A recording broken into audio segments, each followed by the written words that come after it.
What's good, family? I'm King Napes, Bud, and Hill, and this is what we drinking, and we are bringing to you the Copper Tongue. So, family, the Copper Tongue, age 16 years. It's an orphan barrel. Now, this comes from Cascade Hollow, right? So this is supposed to be what, from the Dickel kind of perspective. That's where Dickel comes from. There you go. So the Dickel joint. So Copper Tongue Orphan Barrel. Everybody understands what an orphan barrel means. It's supposed to have been lost in the sauce, found it somewhere on the side of the road under the rubble. Distillery. There you go. Man. It's a point of contention. Like a lot of folks will say that it's just a gimmick. And partially it is, right? I mean, this one technically isn't an orphan barrel, for folks that have done a little bit of reading on it. But, Diageo has their orphan barrel thing, and this is the new one in that series. Some of them, like Bud just said, are legit orphan barrels, like from ghost distilleries and all that stuff. But this one, not so much. Okay, so Hill, you are can't get right, but you also are a resident historian. If everybody watching our episode, they understand that if you want to know more about a distillery, I'll take that. Talk to Can't Get Right. Right. Tell us a little bit more. I'm about to pour it up. We gotta get some of this in our glass, but tell us a little bit more about this distillery. So what we need to know, man. Really quickly, story behind this one is you have a woman in whiskey, Miss Nicole Austin. Not to be confused with Coco Austin. Ice-T's wife was also Nicole Austin. But she's a baddie. Okay. She's definitely a baddie. But she's one of the distillers at Dickel. Probably right now, one of the hottest distillers out.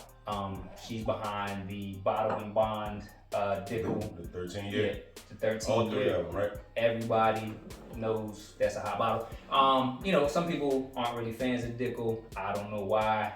We'll maybe get into that later. But she's behind this. The name of it, Copper Tongue. Bud can kind of get into a little bit of background on that. It's an orphan barrel project, like we said. So that's Diageo overall. This is Tullahoma, Tennessee, which is part of the Tennessee Trail. Dope. That's where Dickel does their thing with blending and all that stuff. I guess you want to get a little bit more history from it. It is cask strength, so that's gonna be another issue. If you've seen some, the reviews are currently on the net. Some of the stuff that's going around IG. It's 16 years. It's cask strength. A lot of people are real big on cask strength being that high ABV, high proof. One thing I'll say about that is it's cool. Proof hounds, I get it, but I'm more concerned with, is it good? Right. Now you keep saying that, right? Point. Age 16 years, cask strength, but what's that proof for this bottle? So the proof for this one is 89%, right? But now hold on, man. the reason for that, cask strength only 89, Yeah, I give 16. the background on that. No, see, there's a reason for that. Yep. Okay. If you want to go into it, you can. I can do it. I mean, you the Talk story. about it. So brother. Miss Nicole Austin basically gave the rundown of they house this not in your typical rick house. Okay. So usually the rick houses, they're stacked up on the top of floors. and this warehouses, and the higher the actual barrel is stacked in the rick house, heat, location, all that stuff causes the ABV a lot of times to go up. Why is that? Because water and alcohol evaporate at different temperatures. Okay. So what'll happen is you got one in the high reaches of the brick house, that alcohol doesn't evaporate as quickly as the water. You put it in at whatever, 115, or it might go up sometimes, 140. Right. This has the opposite effect in the dunnage. I think probably because she actually comes from Tullamore Dew before she came here to Dickel. That's an Irish whiskey. Yeah. So it's kind of like the similar way that they store their barrels overseas is the one story dunnage style, which is lower. You're getting a more controlled environment, so you don't have the swings in temperature, which will actually sometimes bring the ABV down. Correct. And we've all had this. I actually think if you're a bourbon drinker, people are mad at the cask strength being so low. It won't work for them. But if you like scotch, I actually think like this is gonna be, you know, more along the lines of what something that you'll like. Okay. In my opinion. Alright, okay. So So something that I saw too, that when, since it's a 16-year-old barrel, that when they opened it up, it was 30% was left in the barrel. So 70% of what was in the barrel when they barreled it, when they Evaporated. So it's already gone. evaporated. That So I angel get your share. angel share. now that's big. Now that's a big ass. So angel that's share. also why you gotta pay the price for it too. So that's why the aging process tends to make the price go up, because you're losing more alcohol throughout the years as you hold on to it. Okay, so Bloodhound, you talked about it. MSRP, what we talking? If I remember correctly, I think it was 145. That's what we pay. That's what I, The MSRP is 100. That I'm sure of. That Orphan Barrels in this release, just based off of other articles I read, Whiskey Advocate, Whiskey Wash, $100 MSRP. 144. Yeah. That's worth it to me. It's still high. Don't get me wrong, but I think the juice is good. Didn't want to, but MSRP is. Yeah, I was gonna look back, but you got Most to people remember won't see it for that, right? So they'll see it for $250, $299, $399. I saw it on Cask, Cartel, $4.99. $4.99. Yeah, I saw that. Like, that's crazy. You know me, cause we talking about sneakers. I love the look of anything, right? And I always talk about the bottle look. This is another nice bottle. I love the raised feel of this bottle. One of the interesting things that I'm asking myself is the Copper Tongue. Why the name? Because as you can see, they got the snake on here. So why did they get the Copper Tongue name for this particular bottle for the Orphan Barrel? Nicole Austin saw when she was walking around the distillery. They told her to be careful because there's snakes around there, and the copperheads in Tennessee. And if anybody knows, a copperhead is very, very poisonous. So, hence the copperhead snake on here. Nice. Copper tongue. I mean, and it also works because if you look at it, it's got a nice little copper color to it. Actually, you know, so on the nose, what y'all get, man? Like on the nose wise, I can already tell. Look, legs wise, it's some stick in here. You definitely get the stick when you look at this. Yeah, but it don't sit that long though. It doesn't sit too long. What I would see, but it is a little bit of coating.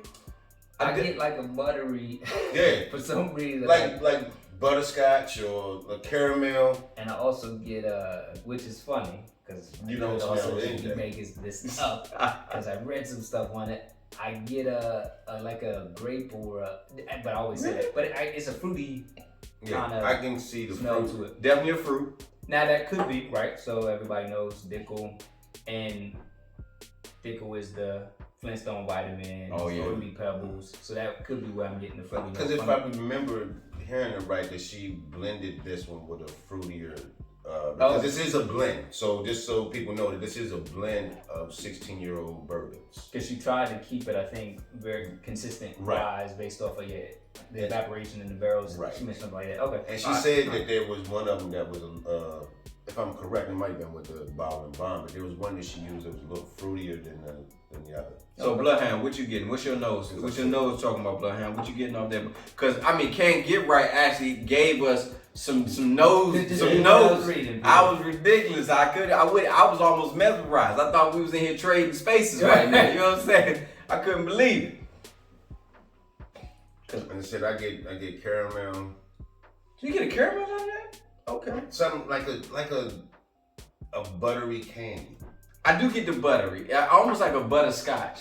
So Yeah, like that's I do get almost like a butterscotch. That's what I was saying, like a butterscotch. I do kind of on the nose do get like a butterscotch. I get like a taste sweet lighter fruit though.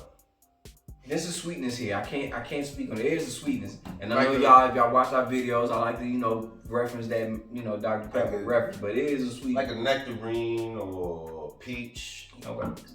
Or like a mango a little bit too. Like at least that's mango gets a little too more citrus to me. But it's a subdued though. It's not like a jump out fruit. But you know what? It could be a citrus, and I mean, it doesn't have to necessarily be mango, but you get a citrus note on it.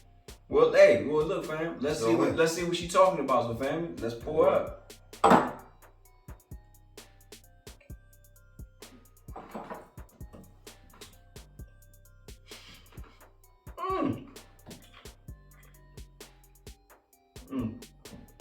Easy to drink.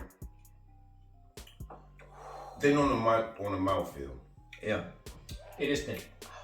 And especially like they say, you think for 16 year, but that's the lower ABV.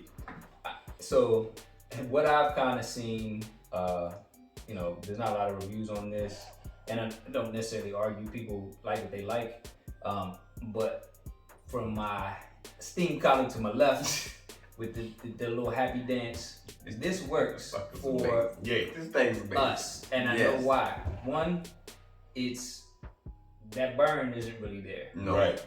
But this is my thing, and I kind of have, I would have a debate with folks. A lot of people are gonna say, "Oh, well, cask strength is so low, I don't like it because." But if it's good, it's good. To me, it doesn't matter the point. But also, it's weird how and it could just be a Dickel thing. People they have their thing with Dickel, bourbon, whatever. Like I said, They just started coming out with bourbon. But it works. I mean, whiskey. But we know. But what I'm saying is, this one drinks more like a Scotch to me. So I can see how maybe the bourbon proof hounds may not like it as much.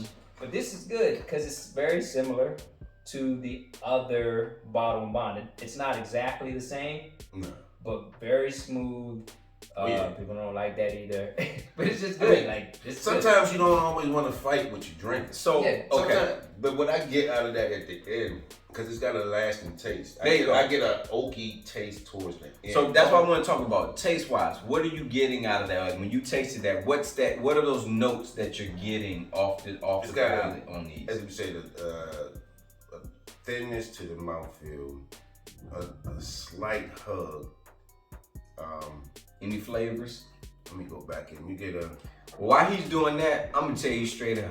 Reason I'm over here kind of like dancing a little bit, like Will Smith a little bit. Listen, if you've ever been to the 7-Eleven or if you've gone down to the Walmart, any of these joints, man, you get you a pack of them Haribo peaches. That's what I get. I get not the little ghetto peach rings with the circles. I eat them too. I'm talking about the real Haribos that got the filling in it. You get the peach taste, that fruitiness. It hits you immediately.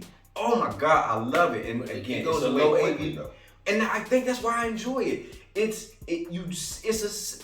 Again, when I think about drinking, I want to drink something that I don't struggle to get through. So I can sip it, boom, keep talking, boom, go back to sipping it again, let me pour it again. Now granted, the price point, you may not want everybody to sip it that fast, but see if it just opens up anything else. Yeah, the fruit note, it has the finish. It's not hard on the finish. There's a little bit of a spice to it, but it's not overpowering. I agree. I think people that. I think it's gonna get a lot of bad reviews, not just one or two. Because of the low proof. But I think it's more just a bias and a mind thing. Like if you look at Eagle Rare, is a 17-year. I'm talking about the 17, not the 10. The 17. Before recently, it was a 90 proof BTAC. 1 hour later. Good or not? It's good. That's it. No, it's good, but the designation of it being cask strength, when you go into it, with a mindset of. That's what I said. There's But bias. I mean, that's why your analogy was again. 2 hours later. Good, like I said, they always say get a cookout. I know people will like this. Oh no, I got a question. I mean, 3 hours it's later. gonna be a let me tell you something. That bottle is to me. oh, that bottle's done. Yeah, this bottle's not gonna make it. Yeah, so we I might would go say out if and you chill with it. find it, buy 2 of them. This is a win-win bottle for me, and I'm saying that from somebody who looks at absolutely, like for somebody who definitely says that when it comes to me, when I buy bottles, I try to buy what's popular. I try to stay in the now. But I would buy this just to have and drink. And the price point of this, you may want to think like, oh, well, I want to savor it and I want to keep it. No, like I want to drink this bottle. The normal Jordan, the normal sneakerhead mantra: one to rock, one to stock. Yeah, but you know what? I would rock one, and the other one I stocked, I'd probably be rocking that very soon because this would be gone. Like I would drink this, let other cats I know drink it so they can try to find it. This is that good. It just, in a weird way, I wish it wasn't as expensive. I do. It tastes so good, I wish it was cheaper. I mean, so it could be purchased more. And more readily available. Yeah. But you spoke about the fact that you're paying for it because there was 30% of the liquid left in the Agree. We understand. So that's also going to lower the amount. Yeah, and raise the price. Yeah, and raise the price. And that's what I'm saying. I just wish it was. Supply and demand economics. Oh, no, we get that. But I wish it was cheaper so it was more readily available to the masses to have more of it. That's how good this is great. Like, to me, this is great. That upfront fruit flavor, the nice ease on the palate that it gives you on the back end. Would you give it great here? Man, for me, Great. Would you give it great or really good? It's really good. I actually, if I'm paying $100 for anything, I think it's great. So for me, but I'm more of a Scotch drinker by just where I got started, thanks to Bud and the Glenlivet 12. Yeah, this works for me. I would pay $100 for this if it was readily available, and I would come back to it. I would not shy away from buying this if I see it on the shelf for $150. And on that note, I think that says a lot, though. Yeah. It does. He's right. It's some greatness in that. It's some greatness in that. We know that. Yeah. Come on. Well, hey. That's why I got the very, very. well, fam, it's understandable, 100%. If you haven't had this bottle yet, go drink. Most go people get this will not have had it, right? It came out in May, but it seems like it just started hitting shelves. Like if you on IG, you just recently started seeing folks posting pictures of the Copper Tongue. And like you said, last week that was the first time we actually saw it on the shelves, and I didn't see it until July, mid-July. Yeah. So if you see it, get it. Matter of fact, get more than one. If they don't have a limit, here's my perspective. If they don't have a limited per customer on this one, get with a couple of friends, put your money together, buy a lot of it. Buy a case. This is good. Like, this is good. Anybody, if you know, when it comes to allocated bourbon, they come 6 to a case. That's all you're gonna be able to get if you buy it by a case. Then buy all 6. Yeah, right? I'm just giving you a heads up. Don't go in thinking if you're gonna buy a case, you're gonna get 12. Allocated bourbons come in 6 to a case. And I think that's good enough. In perspective, I mean, like I said, I'm not gonna go crazy. I do know from just watching other channels, talking to other people, drinking with other people. I know bourbon drinkers are gonna hate it. Are not going to appreciate this for what it is. But I think if you lean more Scotch, you will like this, and you will pay $100 to $140 for this. That's me. That's enough said, fam. It's nothing better to say than that, man. It's a win in our book. It's a win on this channel. Let us know what you think. Have you had this yet? Man, let us know. Talk to us, man. And as always, like, share, subscribe. Share this episode because I want people to know more about this bottle. I'm telling you, this is a win. We enjoy it. You know what I'm saying? So family, as always, I'm King Napes, Bud and Hill, and this is another episode of What We Drink. And as always, family, please drink responsibly. But more importantly, just drink. In the house.